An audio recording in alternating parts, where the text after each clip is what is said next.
قوم سے خطاب کے بعد عمران خان کا صحافیوں کے ساتھ سوالات اور جوابات کا سیشن ہوا۔ عمران خان نے اعظم سواتی کے لیے آواز اٹھاتے ہوئے کہا، ان کے ساتھ بدترین انسانی سلوک کیا جا رہا ہے۔ ایک شخص جو کہ 73 سال کا ہے اور دل کا مریض بھی ہے، اس کو یہاں سے جب وہ پمس ہسپتال میں ایڈمٹ تھا اٹھا کر کوئٹہ لے گئے۔ اب کوئٹہ سے ضمانت ملنے کی صورت میں اس کو اٹھا کر سندھ میں لے گئے ہیں۔ اس کے علاوہ اسلام آباد میں سی ڈی اے اتھارٹی اچانک جاگ گئی اور انہوں نے اعظم سواتی کے اسلام آباد والے گھر میں نہ صرف توڑ پھوڑ کی بلکہ اس کو سیل بھی کر دیا۔ ایک شخص جس کے اوپر تشدد کیا گیا، اس کو برہنہ کر کے مارا گیا۔ اس کی اور اس کی اہلیہ کی ویڈیوز ان کے بچوں کو بھجوائی گئی۔ ان کے اوپر تشدد ان کے پوتے پوتیوں کے سامنے کیا گیا۔ یہ کیسا انسانی سلوک ہے اور یہ کیسا انسانی حقوق کا تحفظ ہے جو پاکستان میں دیا جا رہا ہے؟ سوالات تو اٹھ رہے ہیں کہ آخر یہ کیوں ہو رہا ہے اور کون کروا رہا ہے؟ سوالات جوابات کے سیشن میں صحافی نے عمران خان سے ایک اور سوال اسی ضمن میں کیا۔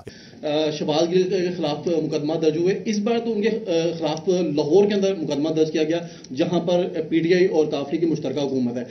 ان کے خلاف جو مقدمہ درج اگر کیا، چودھری پرویز اس میں انوالو ہیں یا کوئی اور طاقت انوالو ہے؟ کون اس میں یہ مقدمات درج کر رہا ہے؟ دیکھیں، میں اس میں چیک کروں گا کہ یہ جو شہباز گل کے اوپر مقدمہ ہوا اس کے پیچھے کون ہے۔